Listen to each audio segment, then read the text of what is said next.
Amós, capítulo 5, versículo 14, diz assim: Buscai o bem, e não o mal, para que vivais. E assim o Senhor, o Deus dos exércitos, estará convosco, como dizeis. Vou ler mais uma vez. Buscai o bem, e não o mal, para que vivais. E assim o Senhor, o Deus dos exércitos, estará convosco, como dizeis. Buscai o bem, né? Eu vou colocar aqui mais uma vez o versículo, né? Eu vou deixar a minha imagem aqui mais ou menos no fundo. Buscai o bem e não o mal, para que vivais. E assim o Senhor, o Deus dos exércitos, estará convosco, como dizeis. Eu poderia até dizer aqui no final desse versículo, né? Esse é um capítulo, se você for ler o capítulo de Amós, capítulo 5 inteiro, você vai perceber que ele foi escrito num estilo de lamentação, é uma lamentação.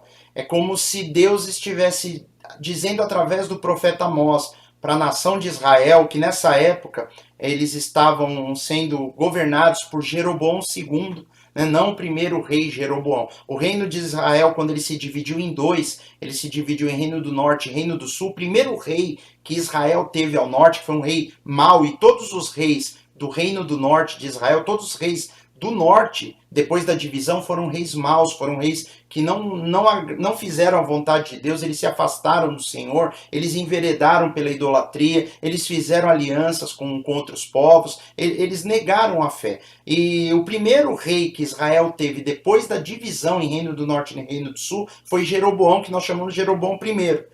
Nós chamamos hoje, porque depois vem esse outro Jeroboão.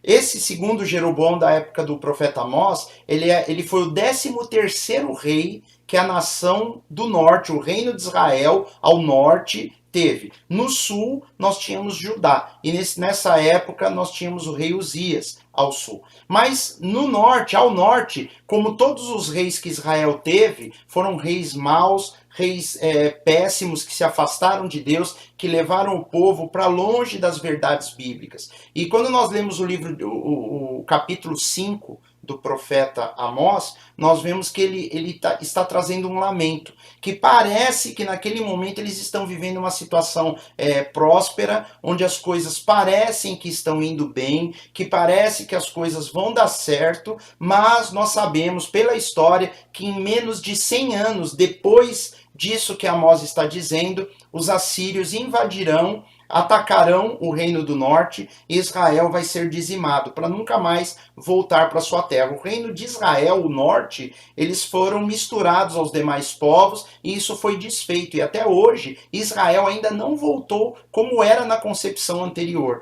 né? E isso aconteceu nesse período. Menos de 100 anos depois dessa profecia de Amós, Israel foi levada cativa. Mas naquele momento eles achavam que estava tudo bem. Eles achavam que a vida deles estava tudo perfeito. E isso mostra para nós como muitas vezes em nossas vidas, apesar de nós estarmos longe de Deus, apesar de nós estarmos fazendo coisas que nós não deveríamos, andando por caminhos que nós não deveríamos, às vezes, por nada estar acontecendo naquele momento específico, nós temos a impressão que está indo tudo bem. Nós temos a impressão que Deus está conosco. Nós falamos, não, Deus é comigo, eu conheço não, mas eu já ouvi pessoas que visivelmente não estavam nos caminhos do Senhor.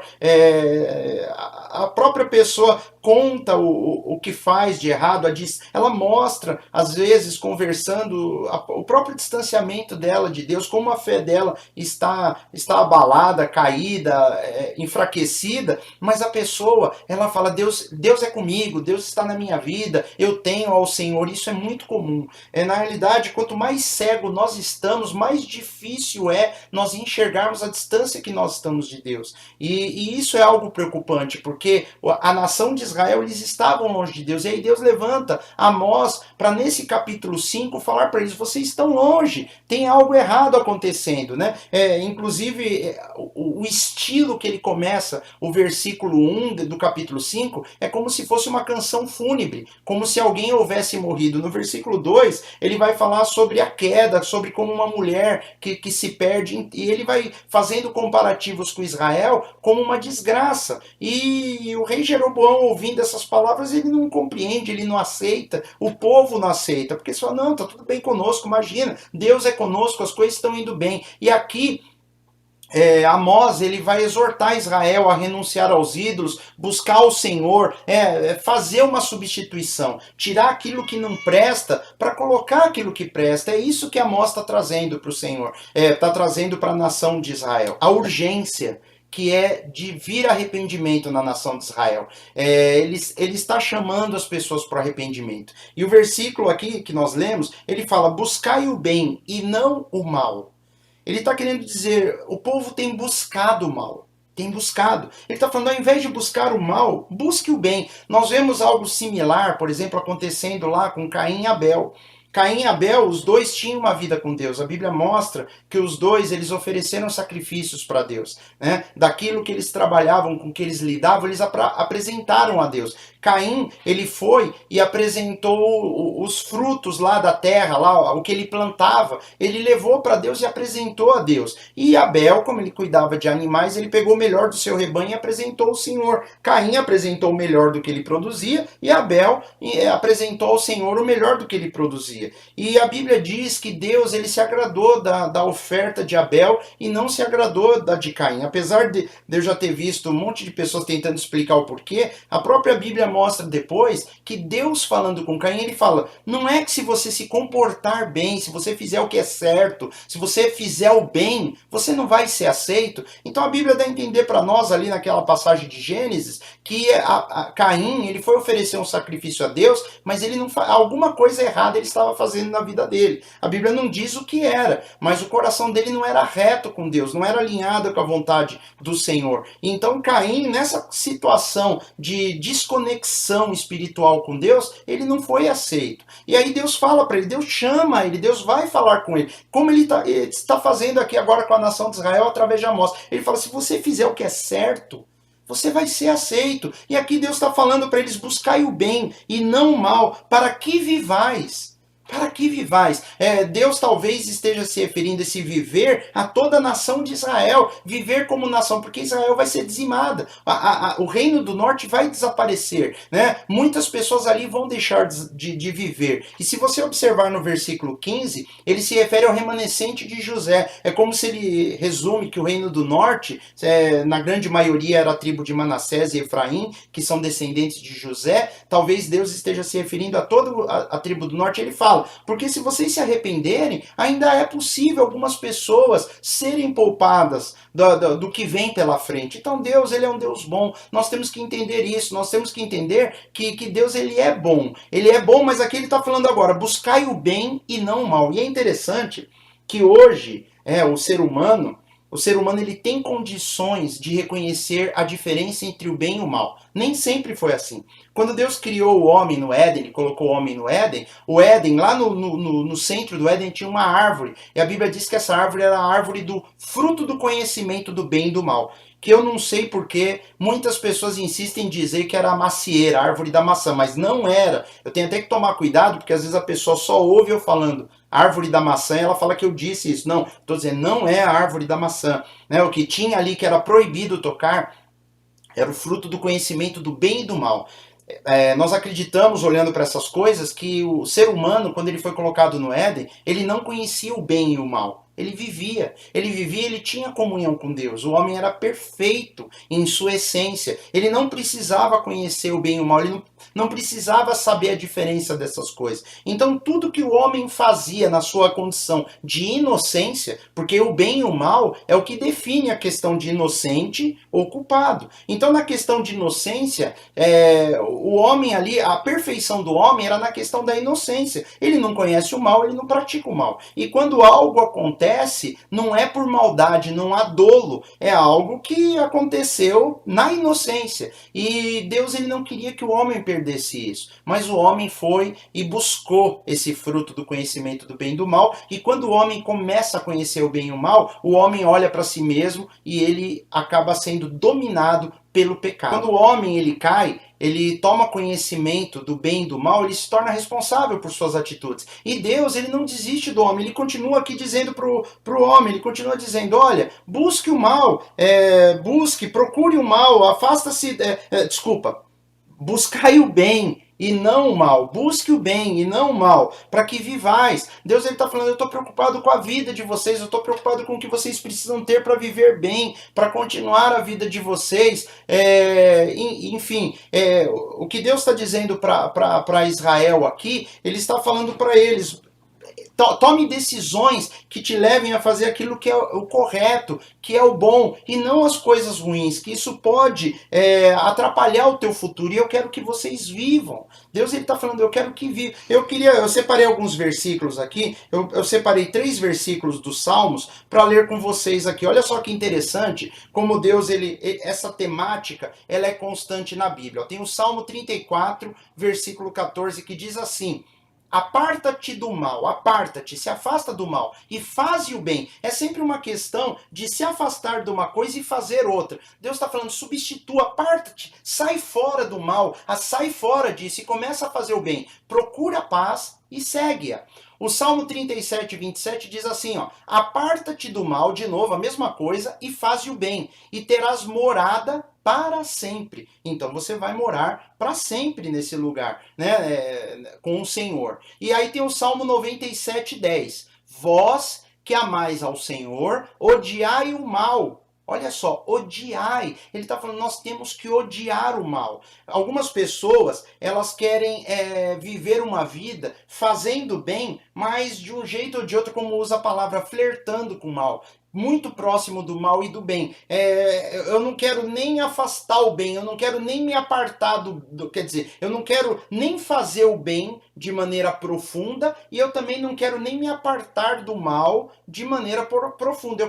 Eu quero fazer um meio campo, eu quero fazer uma politicagem ali e ficar no meio de um e de outro, eu quero estar no meio dessas coisas. E aí Jesus, ele fala numa das passagens, é impossível servirmos a 2 senhores. 2 senhores no sentido de ser antagônicos, né? Lógico que ele está falando num contexto das pessoas que queriam viver uma vida simples e uma vida em busca de riquezas. Ele fala, você não pode servir a Deus e a Mamon ao mesmo tempo. Mas antes ele fala, é impossível servir a 2 senhores. 2 senhores. O senhor do bem e o senhor do mal. Eu vou agradar um e desagradar o outro, ou vice-versa. Então é impossível. E aqui Deus está falando para nós, aparta-te do mal e faze o bem, e terás morada para sempre. E aí, Salmo 97, 10. Vós que amais ao Senhor, odiai o mal. Ele fala para nós odiarmos.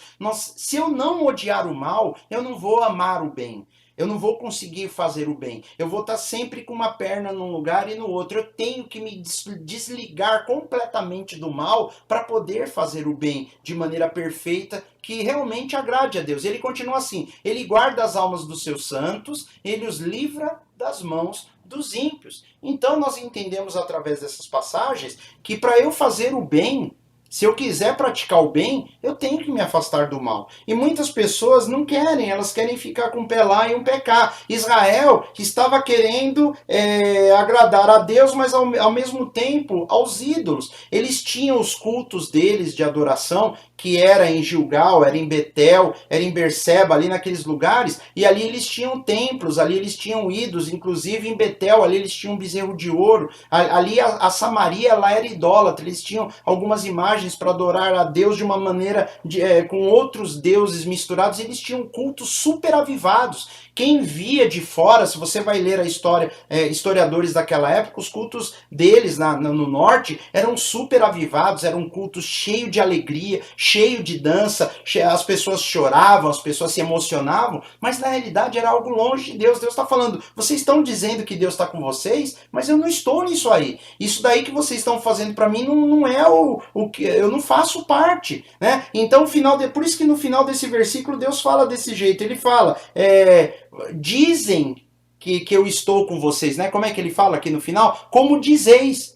Aí sim eu estarei convosco, como dizeis. Deus está falando, se vocês abandonarem o mal e começarem a fazer o bem, aí sim eu vou andar com vocês, da forma que vocês têm dito que eu ando. Deus está dizendo, eu não estou andando agora, enquanto vocês estão fazendo essas coisas, eu não posso andar com vocês. Olha o que nós vemos no livro de Isaías. Ele fala assim, ó, Isaías capítulo 1, versículo 16. Lavai-vos, purificai-vos, tirai a maldade dos vossos atos de diante dos meus olhos. Cessai de fazer o mal. Lavai-vos, purificai-vos, tirai a maldade de vossos atos de diante dos meus olhos. Deus está falando, lava, se purifica, tira essas coisas ruins de diante dos meus olhos. Cessem de fazer o mal, para de fazer o mal. Nós precisamos mudar diante desse Deus. E Deus, ele está chamando a nação de Israel para fazer isso, mas às vezes está chamando a nós, hoje como igreja, hoje como pai, como mãe, como marido, como esposa, como um servo do Senhor, como um ministro, alguém que serve na igreja,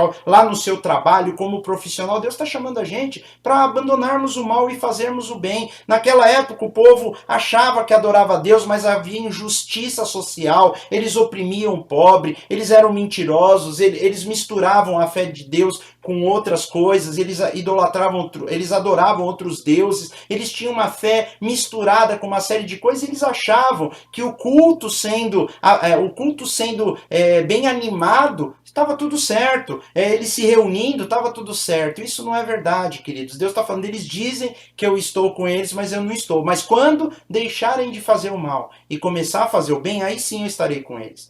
Poxa vida, às vezes nós podemos falar, Deus é comigo, e Deus não é conosco. Eu estava até conversando com a minha esposa, eu estava ouvindo uma mensagem, uma pregação, e aquilo me despertou uma figura. Uma figura é assim, existe um caminho certo, que é o caminho de Deus. E as pessoas algumas estão indo nesse caminho. Tem gente que sabe qual é o caminho. Deus está indo ali naquele caminho. Você olha aquela estrada, imagina uma estrada aí que você conheça bem. Imagina essa estrada, a estrada mais conhecida para você, a que você jamais trafegou nela. Imagina que essa é a estrada que Deus está indo.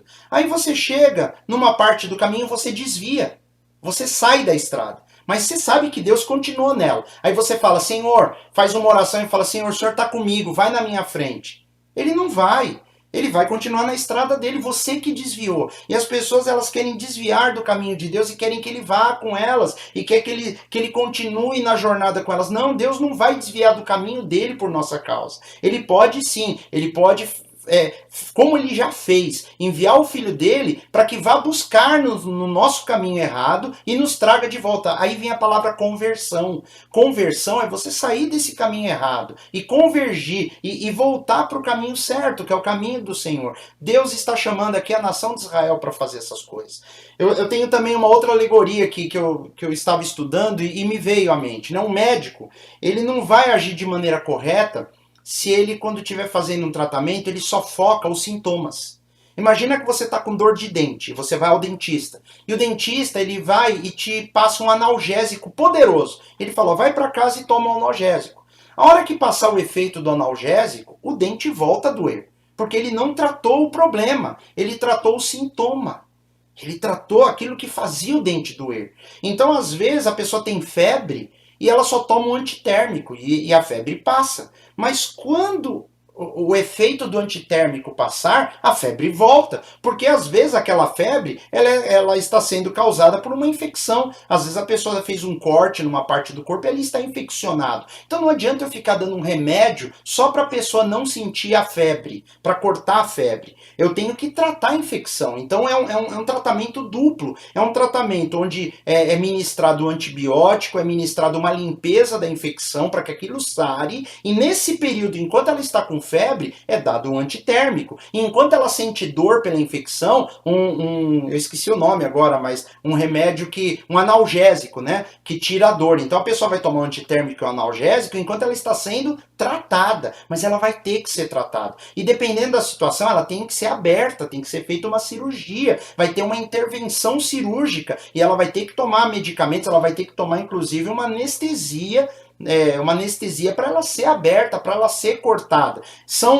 Esses remédios, eles são paliativos. Eles vão fazer com que a dor naquele momento ela cesse. Ela vai fazer com que a febre naquele momento cesse. Mas se o problema que gerou aquelas coisas, se a doença original ela não for tratada, não vai ter cura. A pessoa vai estar sempre tendo que tomar. Por isso que é muito comum nós vemos pessoas, às vezes, que passa 10, 15, 20 anos e ela está sempre ali necessitando de oração, ela está sempre angustiada, está sempre triste, porque ela está querendo um antitérmico, ela está querendo um analgésico para dor, ela está querendo cortar a febre. Mas na hora que vai mexer na ferida, naquilo que está infeccionado, a pessoa não deixa pôr a mão, a pessoa não quer ser tratada, a pessoa não se permite, o Espírito Espírito Santo tratar a doença dela. E é isso que Amós está falando para a nação de Israel. Deixa Deus tratar a ferida. A ferida é o mal que vocês estão fazendo. Não adianta você ir lá e fazer uma oração e participar do culto e se sentir leve. E depois, quando você volta para casa, os problemas estão todos lá. Por quê? Porque a ferida não foi tratada. Porque aquilo que está causando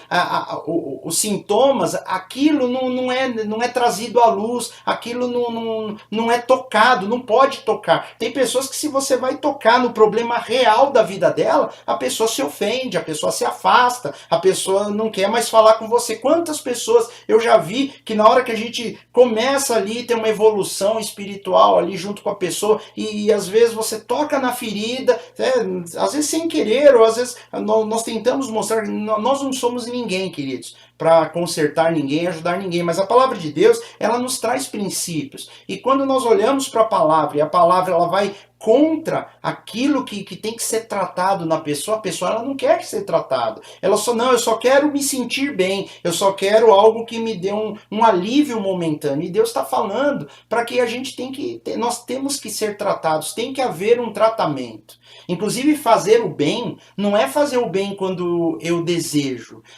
Quando Deus fala, né, parar de fazer o mal e fazer o bem. Não é fazer o bem para eu me sentir bem comigo mesmo. Não, é fazer o bem porque é o correto a ser feito. Na realidade, nós temos que nos esforçar para fazermos o bem. Porque muitas vezes fazer o bem não vai ser a melhor coisa a ser feita para nós. Não vai ser a primeira opção, não vai ser a melhor escolha. Muitas vezes vai ser com muita dificuldade. Muitas vezes nós não podemos olhar para quem nós vamos fazer o bem. E Deus falou, você tem que fazer o bem porque é certo.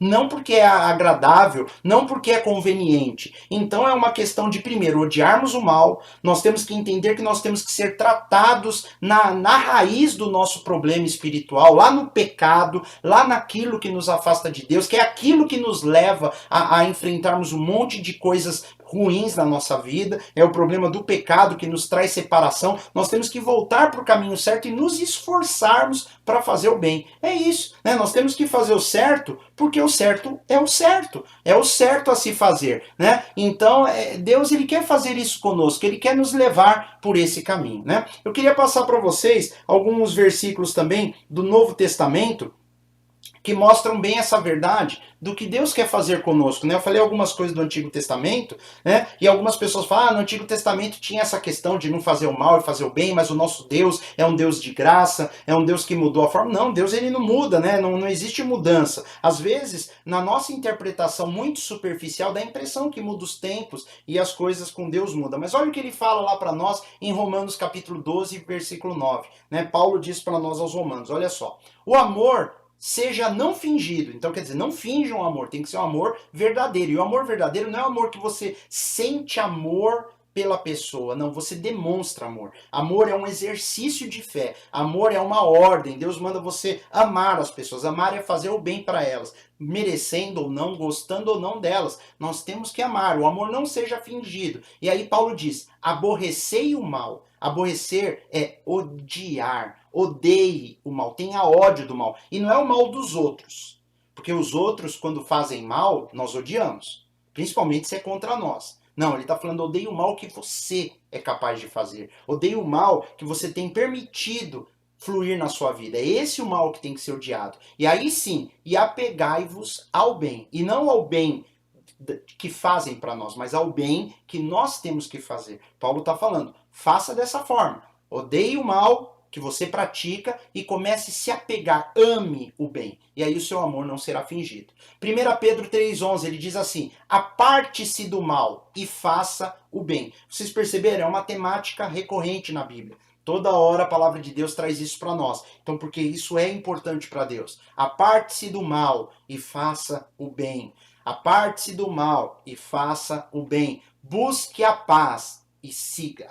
Busque a paz e siga. 3 João, capítulo 1, versículo 11. Ele fala assim, amado, não sigas o mal, não vai atrás do mal, não busque o mal. Lá no versículo que nós lemos no início, ele fala, buscai o bem e não o mal. Buscai o bem, buscar. Ele está falando de uma busca, ele está falando de nós irmos atrás. Não sigas o mal, mas o bem. Quem faz o bem é de Deus, mas quem faz o mal não tem visto a Deus.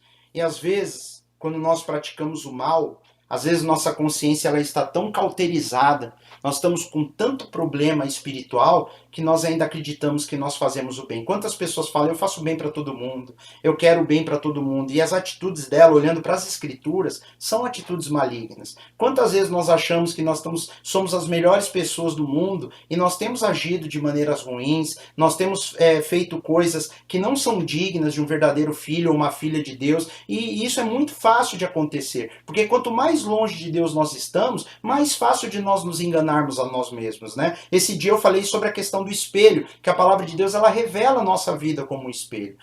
Se você olhar inclusive em Amós capítulo 5, versículo 4 e versículo 6, você vai ver duas vezes Deus falando assim, ó, buscai-me e vivereis, ou vivei. Se vocês me buscarem, vocês viverão. Ele fala isso duas vezes. É interessante, busca fazer o bem, porque Deus é o bem. Jesus falou, eu sou o bom pastor dá vida pelas ovelhas, o bom pastor faz o bem. Então ele está falando, busca o bem, odeie o mal, né? Nós temos que entender duas promessas aí que Deus deu nesse versículo que nós lemos no começo aqui, né? O versículo ele fala, buscai o bem e não o mal. Primeiro, para que vivais. É uma promessa, Deus disse que se eles fizessem isso, se Israel buscasse o bem e o mal, eles iam viver. E não é só um viver, como eu falei para vocês, um viver momentâneo, né? Evitando a destruição dos inimigos. Não, mas também um viver eterno. Quando nós buscamos o bem e não o mal, nós vamos viver eternamente. Nós estamos escolhendo. E é interessante isso. Eu vejo às vezes tantas pessoas debatendo, discutindo a questão do livre-arbítrio, né? Fala, mas não existe a palavra livre-arbítrio na Bíblia. Deus, ele é soberano.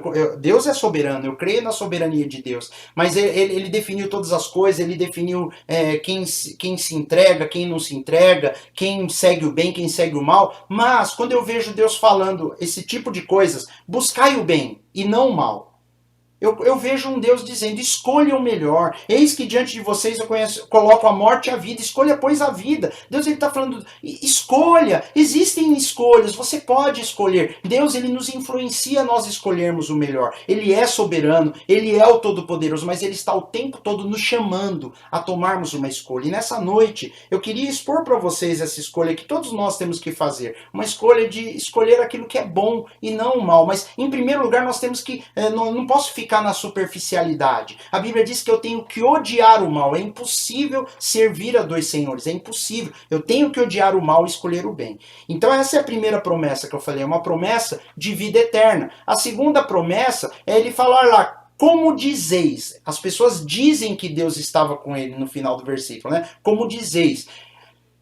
Essa é uma questão religiosa. As pessoas dizem algo e fazem uma coisa diversa. Eles dizem que estão com Deus, mas vivem como se Deus não estivesse com eles. E isso é muito comum nós vemos no dia de hoje. Pessoas que se dizem cristãs, que amam a Deus e que Deus está com ela, mas as atitudes, as palavras, a forma da pessoa se comportar, acaba mostrando que Deus não é com ela. E se eu não tomar cuidado com a minha forma de viver, eu vou mostrar mesmo. Eu tenho que, não para mostrar para ninguém, mas como eu vivo, mostra na realidade quem eu sou com Deus. Então a segunda promessa é que Deus diz, eu vou estar com vocês, eu vou. Hoje vocês dizem que eu estou, mas eu não estou. Mas se vocês seguirem o bem, eu vou estar com vocês. Então Deus fala duas coisas, eu vou estar com vocês. E Deus estar conosco é proteção, é ação. Deus ele nos renova, ele nos guia, ele nos orienta, ele cuida de nós. É uma promessa e tanto. Deus está dizendo, eu vou estar com vocês, assim como vocês acreditam agora. Mas se vocês começarem a agir como verdadeiros homens e mulheres de Deus, eu vou estar com vocês.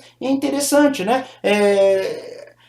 Eu tenho um versículo aqui que eu nem acabei colocando, mas que eu queria ler com vocês lá em Isaías capítulo 5, versículo 20. Isso se encaixa muito bem nos dias de hoje. Ele fala assim, ai dos que ao mal chamam bem, e ao bem chamam mal, que fazem das trevas luz e da luz trevas, e fazem do amargo doce e do doce amargo. O que significa isso? Deus está falando, hoje, né, naquela época, as pessoas que faziam o bem, elas eram tidas como pessoas que faziam o mal. E as pessoas que faziam o mal eram como o bem.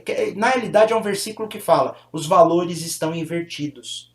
Fazer o bem, na escola, a pessoa mais educada, a pessoa mais estudiosa, a pessoa que mais se aplica, geralmente é vítima de bullying. É ou não é verdade? Né? No trabalho, a pessoa que trabalha direitinho, que cumpre horário, que faz tudo aquilo que ela foi contratada e ela é paga para fazer, ela começa a levar...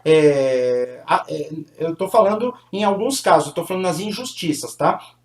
As pessoas começam a trabalhar direitinho, fazer o que ela tinha que fazer porque ela é contratada, ela recebe, começam a chamar ela de pelego, começam a chamar ela de um monte de coisa, né? Enfim, tem até palavras feias que chamam a pessoa, mas dizem que aquela pessoa é uma pessoa que está fazendo aquilo ali só enfim...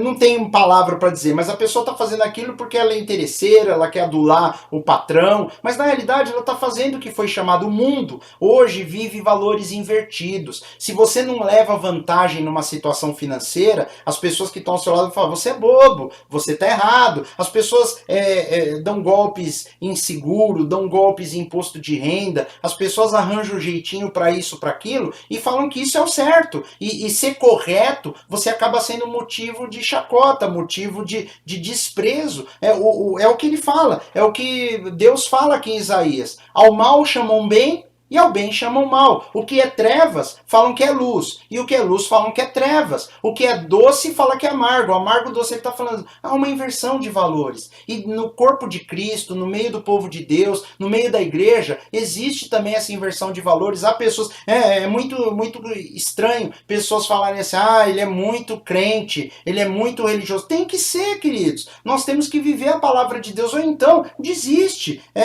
Ou então não é para nós. Ou então sai logo aí no primeiro desvio que você encontrar e sai da estrada e deixa Deus seguir na estrada com aquelas pessoas que querem andar com ele. O evangelho é sim, sim, não, não. O que passar disso vem do maligno. Então nós não devemos presumir que Deus vai estar conosco se nós não queremos fazer o que é certo, se nós continuamos na prática do erro, na prática da maldade. Deus ele não compactua com essas coisas. O próprio livro de Amós, no capítulo 3, versículo 3, o próprio Deus fala, vão andar dois juntos se não estiverem de acordo. É como se ele estiver falando, se você não estiver de acordo comigo, não anda comigo e eu não vou andar com você. Deus ele só vai andar com quem está de acordo com ele, com quem faz as coisas que ele está chamando para fazer, né? E aí eu queria compartilhar com vocês um último versículo aqui que fala do nosso Senhor Jesus, que fala assim, ó: como Deus ungiu a Jesus de Nazaré com Espírito Santo e com virtude, o qual andou fazendo bem